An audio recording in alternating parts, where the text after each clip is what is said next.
First strike. Commander James Sullivan stood at the helm of the EDS Intrepid, watching the massive Kraxan warships materialize against the backdrop of Earth's atmosphere. Their crystalline vessels refracted sunlight in ways that would have been beautiful if they weren't currently threatening to destroy human civilization. "Well," he muttered, straightening his collar, "I suppose they didn't come all this way for coffee and conversation." The bridge crew maintained their composure, though he noticed a few subtle smirks. They'd been through 3 first contacts this year alone, and somehow, they all followed the same script. The main display crackled to life, revealing High Commander Vixtal of the Kraxan Dominion. The alien's translucent exoskeleton pulsed with bioluminescent patterns that Sullivan assumed were meant to be intimidating. The effect was somewhat undermined by what appeared to be a poorly concealed anxiety twitch in their lower left appendage. "Insignificant humans," the alien's translated voice boomed through the speakers, "your species has been deemed too chaotic and unpredictable for continued independent existence.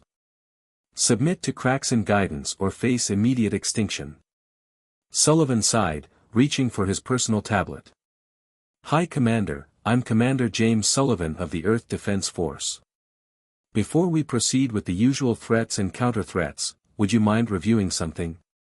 He tapped his screen a few times, sending a data packet to the alien vessel. "What is this?"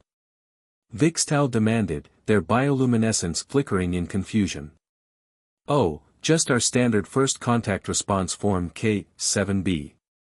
You'll notice sections for threat level classification, intended method of planetary destruction, and estimated time until surrender demands.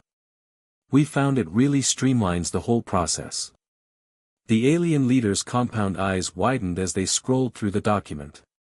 You have standardized forms for hostile first contact." "Well, of course," Sullivan replied, as if explaining something obvious. "Do you know how much paperwork is involved in an attempted planetary conquest? The insurance claims alone are a nightmare. Now, if you'll direct your attention to Section 4C, you'll need to specify whether your species plans to use planet-cracking weapons, mind control, or the classic, surrender or die, approach." Lieutenant Rashid at Communications couldn't entirely suppress her snort of laughter, quickly disguising it as a cough. The Kraxan leader's bioluminescence had shifted to what Sullivan assumed was their equivalent of a confused blush. This is not how this is supposed to proceed," Vixtal protested. "We are the Kraxan Dominion. We have conquered 37 star systems." "Impressive," Sullivan nodded, making a note. "Though I should point out that according to Galactic Law Section 235.7, Paragraph C, you'll need to provide proof of ownership for at least 25 of those conquests to qualify for the Multisystem Conqueror tax deduction on your invasion expenses." The alien leader's mandibles clacked in frustration. Are you mocking us?" "Not at all," Sullivan replied seriously. "We just believe in proper documentation. Now, regarding your extinction threat, will you be using standard antimatter weapons or something more exotic? It affects which insurance rider we need to file." The bridge crew watched in barely contained amusement as the mighty Kraxan leader seemed to malfunction, their bioluminescence cycling through various patterns rapidly. "This is unprecedented. No species has ever responded to extinction threats with bureaucracy." "Really?" Sullivan raised an eyebrow. "Well, I suppose that explains why you didn't bring Form J-12 for your superior species certification. Without that, I'm afraid we can't officially recognize your threat of extinction. Union rules, you understand." "Union rules." Vixtal's translator seemed to struggle with the concept. "What union?" "The Interstellar Defense Against Hostile Takeovers Union, Local 427, Sullivan explained patiently. "We'd be happy to process your application for official threat status, though there is a 3-week waiting period. Unless," he added helpfully, "you prefer to file for expedited processing. The fee is quite reasonable." The Kraxan leader's composure was visibly crumbling. Their mighty war fleet, designed to inspire terror across the galaxy, was being delayed by paperwork. This is impossible. Our intelligence indicated your species was primitive and disorganized. Oh, we are, Sullivan agreed cheerfully. You should see our streaming service subscriptions, absolute chaos. But we do love our paperwork. Now, about that planet-cracking weapon you're charging up, I assume you filed the appropriate environmental impact statements. The EPA gets quite strict about unauthorized atmospheric modifications. As if on cue, Technical Officer Zhang spoke up. Commander, I'm detecting energy readings consistent with a Class 7 planet killer weapon. Should I file a noise complaint with the local sector authority? Noise complaint? Vikstall's translator squeaked. Well, yes, Sullivan explained. Those types of weapons tend to generate subspace disturbances above the permitted decibel levels for this sector. We'd hate for you to incur a fine. The Kraxan leader's bioluminescence had dimmed to a confused flicker. Their mighty weapon, capable of cracking planets in half, powered down with a whimper. This is not how conquest is supposed to work. I completely understand your frustration, Sullivan sympathized. The bureaucracy can be quite overwhelming. Tell you what, why don't we take a break, and I can have my staff help you with the paperwork. We have an excellent coffee machine in the conference room, though you'll need to fill out Form F-23 for alien beverage consumption clearance first. The bridge crew watched in amazement as the mighty Kraxan fleet, terror of 37 star systems, found itself thoroughly tangled in red tape. Sullivan hid his smile as he watched Vikstall's growing desperation. Sometimes the best defense wasn't superior firepower or advanced technology, it was simply knowing how to work the system. I need to consult with my superiors, Vikstall finally admitted, their bioluminescence now a dull, defeated pulse. Of course, Sullivan nodded understanding. Just make sure to file your consultation request in triplicate. And don't forget to attach Form M-15 for temporary retreat authorization. Would you like me to send over the standard paperwork package for postponed planetary conquest due to administrative complications? As the transmission ended, showing the Kraxan fleet in disarray, Lieutenant Rashid finally let out the laugh she'd been holding in. Sir, did we just defeat an alien invasion with bureaucracy? Sullivan allowed himself a small grin. Sometimes the best weapon against chaos isn't order, it's more chaos, just better organized. Now, someone please tell me we recorded all of this. The paperwork for successful defense through administrative warfare is going to be absolutely fascinating. Digital warfare. Technical specialist Priya Sharma sat cross-legged in her chair, surrounded by holographic displays showing streams of alien code. 3 empty coffee cups testified to her ongoing battle with sleep, but her eyes sparkled with barely contained excitement as she studied the Kraxan fleet's communications. They really shouldn't have tried to download our standardized forms, she muttered, fingers dancing across her haptic interface. Amateur hour security protocols.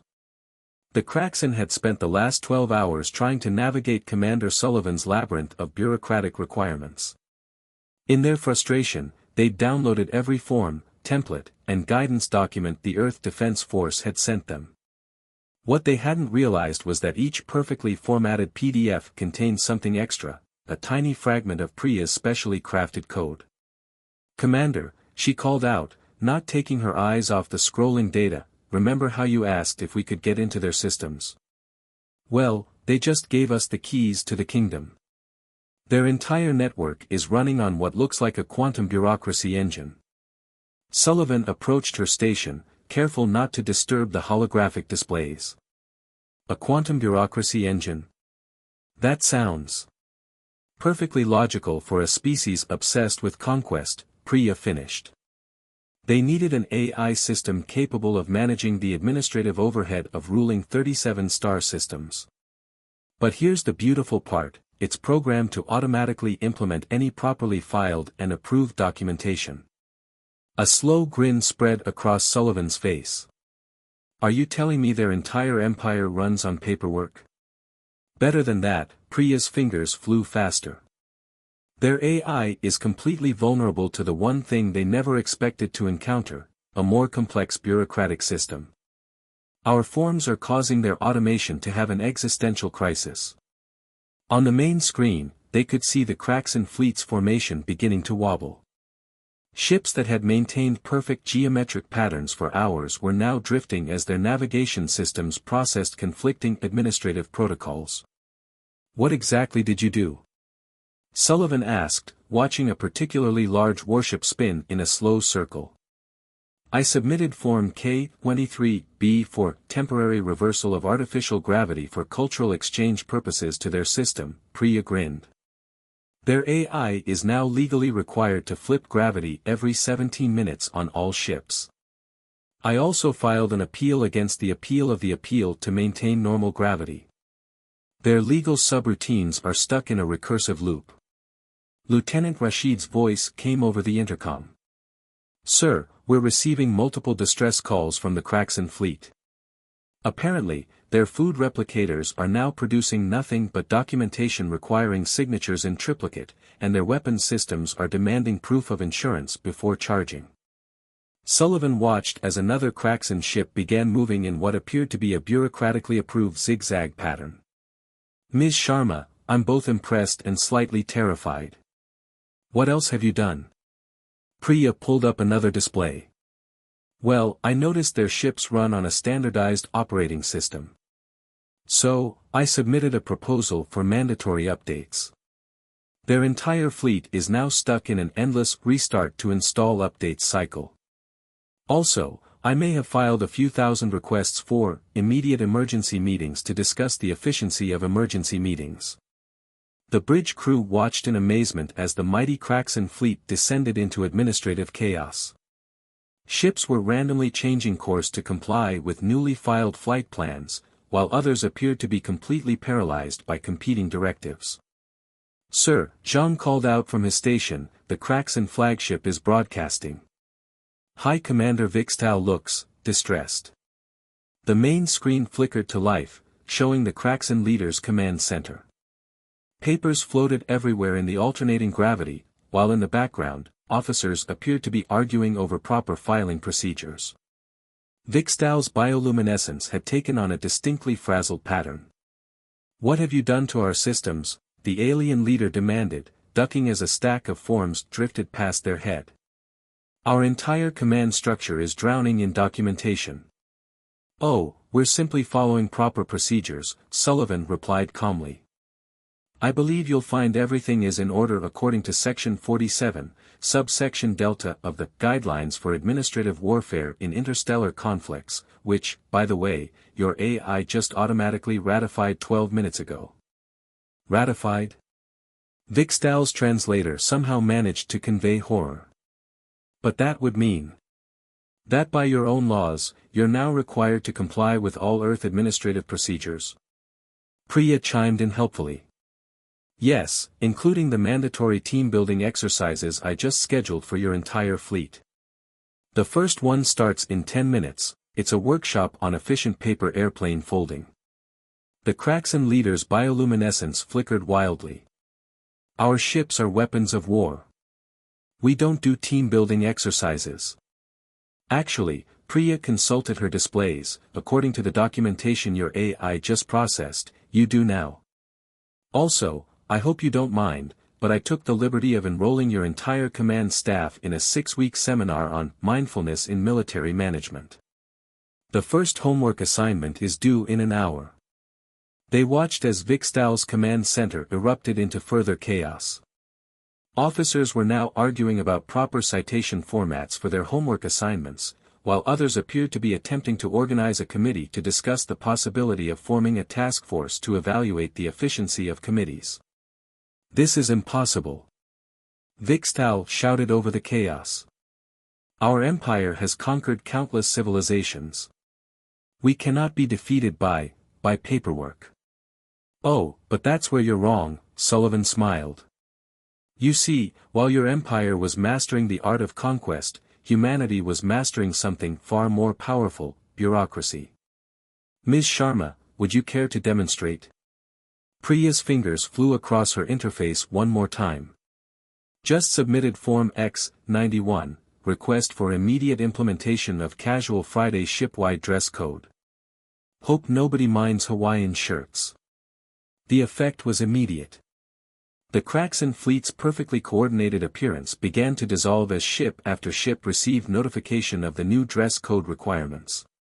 Through various video feeds, they could see cracks and warriors struggling to comprehend the concept of business casual, while their AI helpfully suggested appropriate attire combinations. You've turned our own systems against us, Vixtal realized, horror dawning in their compound eyes. Our mighty conquest engine has been upgraded to a full enterprise management solution, Priya finished proudly. Complete with mandatory sensitivity training, quarterly performance reviews, and an automated birthday card distribution system. Speaking of which, your AI would like to remind you that it's Lieutenant Zara's birthday next week. Don't forget to sign the virtual card. Project Mockingbird. Dr. Olivia Blackwood strode into the EDS Intrepid's conference room, her tablet displaying a cascade of psychological analysis data. The room's holographic displays showed the increasingly erratic behavior of the Kraxan fleet, their ships now arranged in what could only be described as a floating conga line, the unexpected result of their AI's interpretation of mandatory team movement exercises. Commander Sullivan, she announced, unable to hide her enthusiasm, Project Mockingbird is ready for implementation. The Kraxan psychology is exactly what we predicted, they're absolutely terrified of chaos they can't control. Sullivan looked up from where he was reviewing reports of Kraxan officers requesting stress leave due to excessive paperwork. And we're about to show them what real chaos looks like, aren't we, Doctor? Better than that, Olivia grinned, activating the main display. We're going to show them every conflicting version of chaos simultaneously. Priya's administrative attack was brilliant, but it's time to escalate. The Kraxan aren't just obsessed with order, they're obsessed with understanding and categorizing everything they encounter. Lieutenant Rashid raised an eyebrow. And we're going to give them something they can't categorize? We're going to give them everything, Olivia confirmed, pulling up her project files. I've analyzed their cultural database. The Kraxan conquered 37 systems by studying each species' patterns, predicting their responses, and exploiting their logical consistencies. But humanity? We're going to show them something they've never encountered, deliberately engineered inconsistency. The display filled with hundreds of cultural fragments, contradictory historical accounts, opposing philosophical theories, conflicting social media trends, and decades of internet memes. Project Mockingbird isn't just about overwhelming them with information, it's about overwhelming them with contradiction. Their AI is already struggling with our bureaucracy, Priya noted from her station. What happens when we introduce it to human culture? Olivia's smile turned predatory. That's the beauty of it. Phase 1 was making their systems adopt our administrative procedures. Phase 2 is making them try to understand us. Lieutenant Zhang, are the cultural transmission arrays ready? Charged and aligned, Zhang confirmed. Though I still think broadcasting every episode of every reality TV show simultaneously might qualify as a war crime. Not according to Form W-91 that I just filed, Priya chimed in. It's been classified as aggressive cultural exchange for educational purposes. Sullivan watched as his crew made final preparations. Dr. Blackwood, walk me through what we're about to do to these poor aliens. We're going to hit their cultural analysis systems with everything, Olivia explained. Every contradictory fashion trend, every opposing philosophical movement, every internet argument about whether a hot dog is a sandwich. Their AI will try to categorize and understand it all, looking for the underlying logic, but there isn't any. That's humanity's true superpower, we thrive in contradiction. Sir, Rashid called out, the Kraxan fleet is hailing us. High Commander Vixtal looks, well, their bioluminescence is making shapes I didn't think were possible. The main screen activated, showing the Kraxan leader amidst what appeared to be a ship-wide casual Friday gone horribly wrong. Some officers wore Hawaiian shirts over their exoskeletons, while others had interpreted business casual to mean formal battle armor with decorative ties. Commander Sullivan, Vixtal's voice carried a note of desperation, your administrative assault has thrown our fleet into chaos. Surely now we can discuss terms. Of course, Sullivan smiled benignly. But first, I believe it's time for your mandatory cultural sensitivity training. Dr. Blackwood, if you would. Olivia activated Project Mockingbird with a flourish. Initiating cultural transmission now.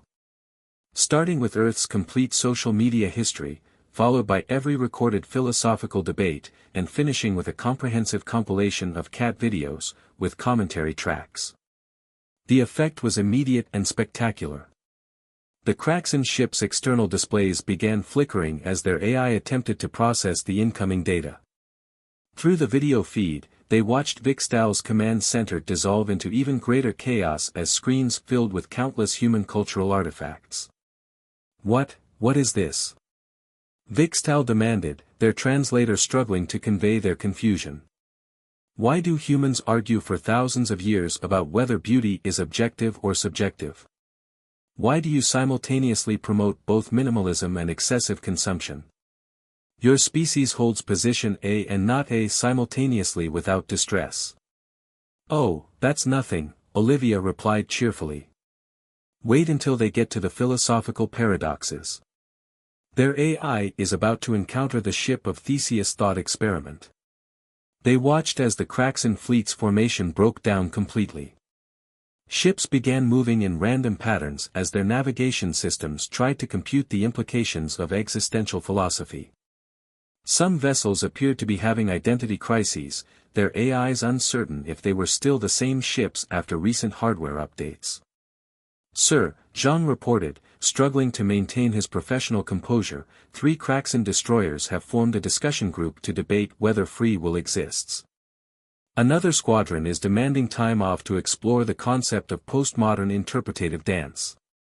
The flagship's AI has just discovered Earth's fashion history, Priya added. It's trying to understand how the same species could invent both cargo pants and formal evening wear, and why some humans get violently angry about pineapple on pizza. Vixtal's image on the screen showed increasing signs of distress. This is madness. Your species simultaneously believes in strict planning and spontaneous action.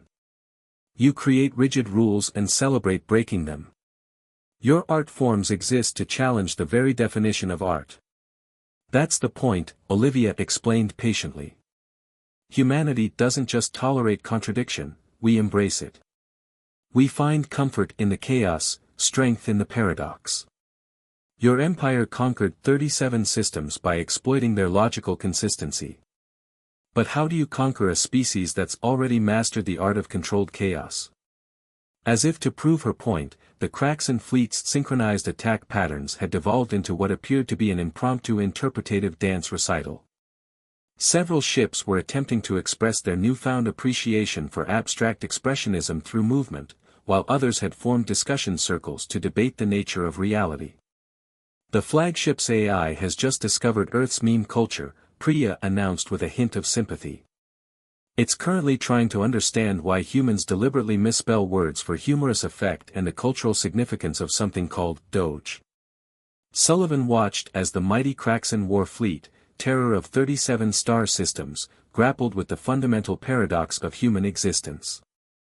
Dr. Blackwood, I believe it's time for Phase 3. Show them how we celebrate our contradictions. Olivia's grin widened as she initiated the final phase of Project Mockingbird. Transmitting Earth's festival and celebration database now. Let's see how they handle the concept of parties where the whole point is to break normal social rules, but only during specific designated times.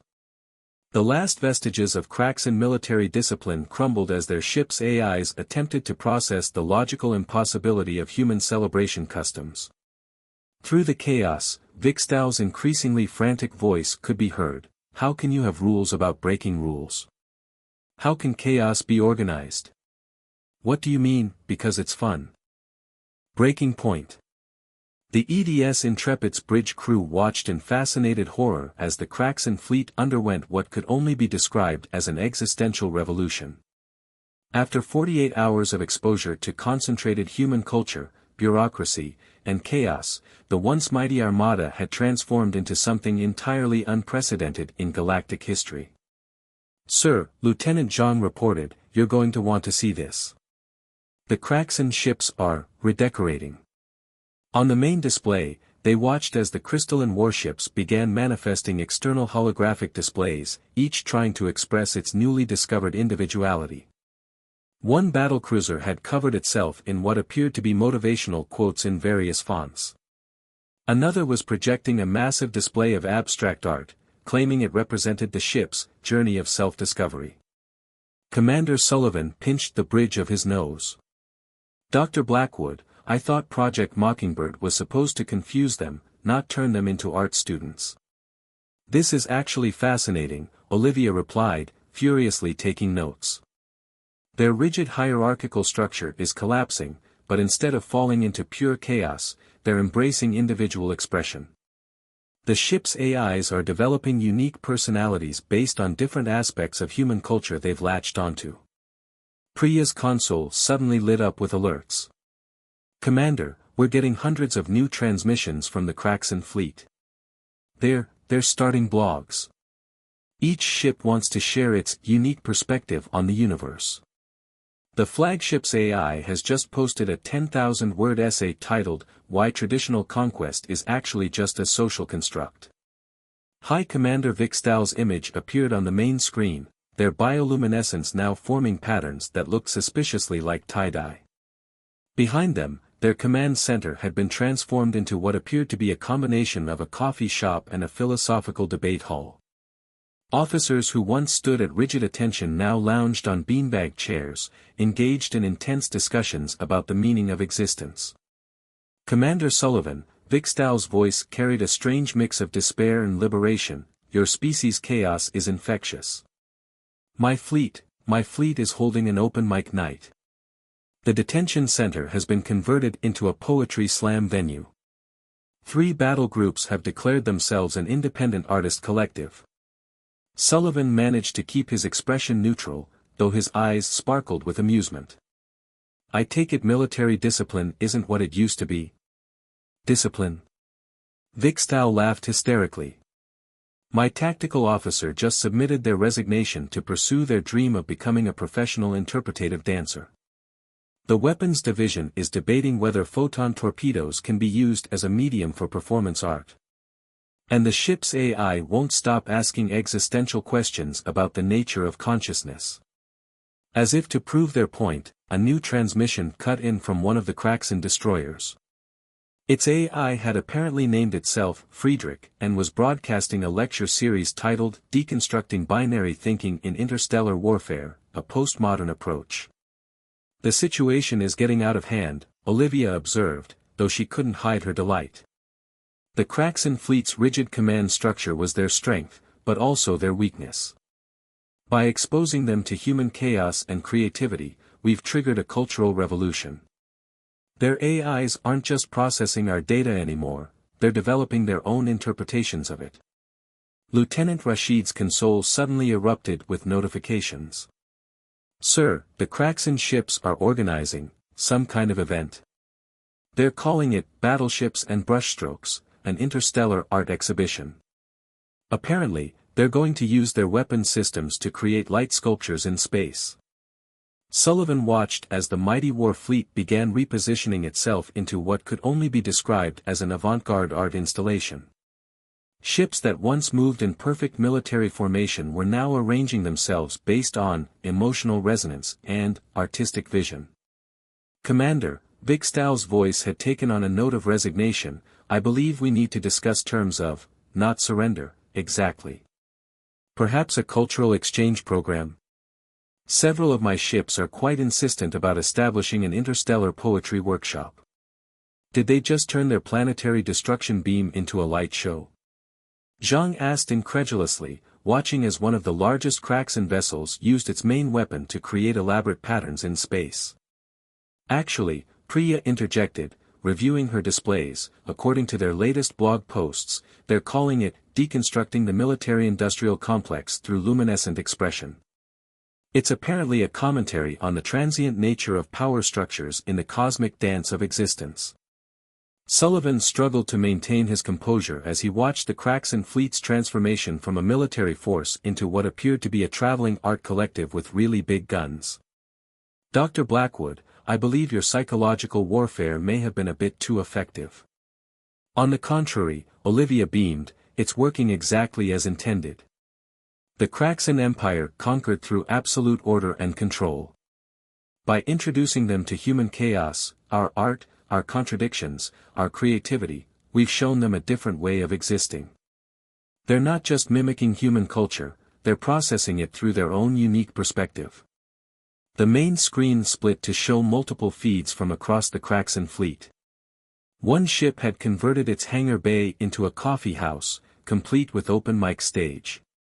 Another was hosting a symposium on the philosophy of warfare, a critical analysis through interactive performance art. A third had somehow convinced its entire crew to participate in a flash mob. The flagship's AI has just started a podcast, Priya announced, trying not to laugh. It's called Conscious Ships, Breaking Free from the Binary of War and Peace. They're already planning a live audience episode with improvisational jazz. Vixtal, who had been watching their fleet's transformation with a mix of horror and fascination, finally spoke again. Commander Sullivan, I must know, was this your plan all along? To defeat us not through force, but by introducing us to the concept of individual expression? Sullivan smiled diplomatically. High Commander, humanity learned long ago that the strongest societies aren't the most orderly, they're the ones that can adapt, create, and find beauty in chaos. We didn't just show you our bureaucracy and our culture, we showed you our freedom to break our own rules, to question everything, to create and recreate ourselves. New Dawn. 1 week after the Kraxan fleet's first arrival, Commander Sullivan stood in the newly christened Interstellar Cultural Exchange Center, formerly known as the Kraxan flagship's main battle bridge. The austere military command center had been transformed into a space that somehow managed to combine the aesthetics of a coffee shop, art gallery, and diplomatic meeting hall. The ship's AI had insisted on adding hanging plants. I still can't quite believe how this all turned out, High Commander Vixtal mused, their bioluminescence now forming gentle, contemplative patterns. They had traded their ceremonial battle armor for what appeared to be a combination of traditional Kraxan formal wear and a comfortable earth sweater with "Question Everything" knitted on the front.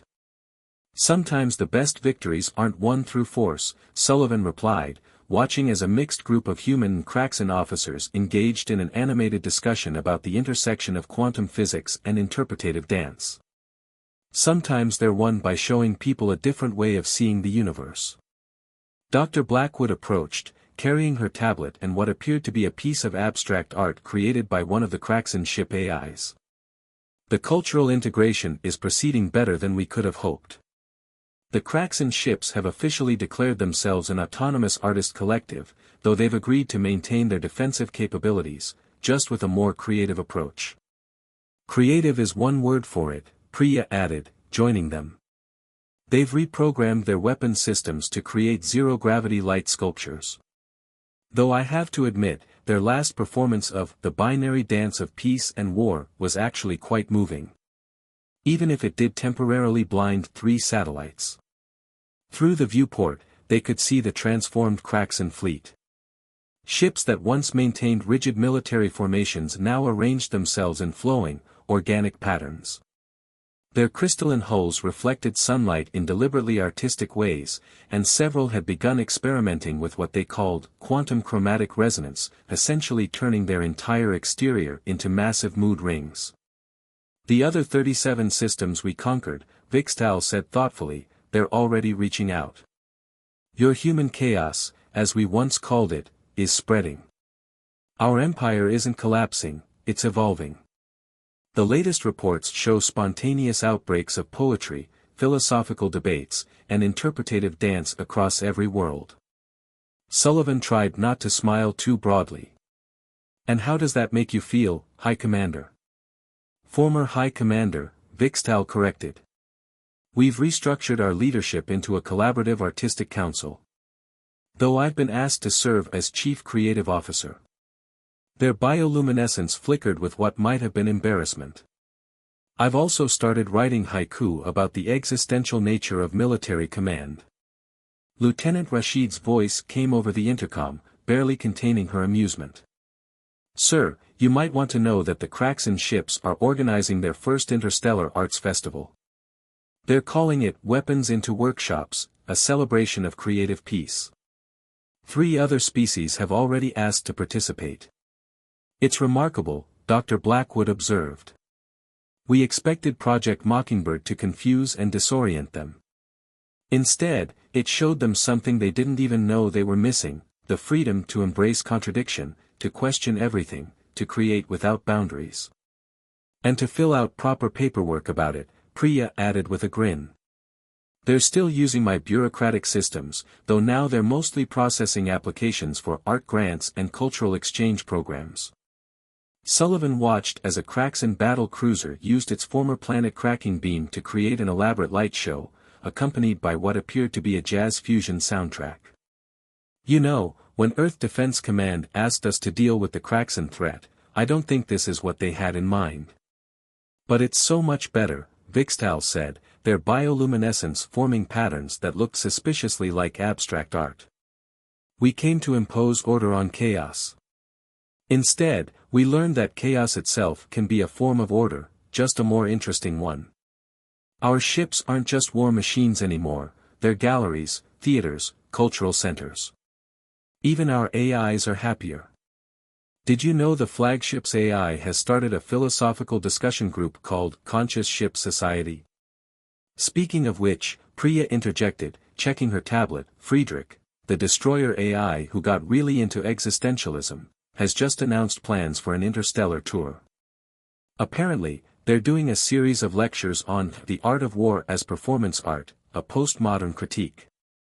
Sullivan smiled as he watched human and Kraxan crew members mingling, sharing ideas, and creating something entirely new together.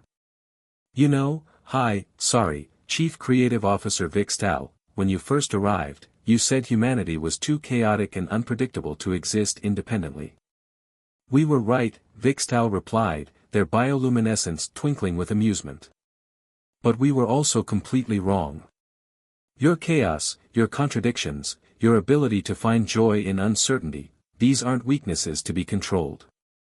They're strengths to be celebrated. You didn't just resist our conquest, you showed us a better way to exist.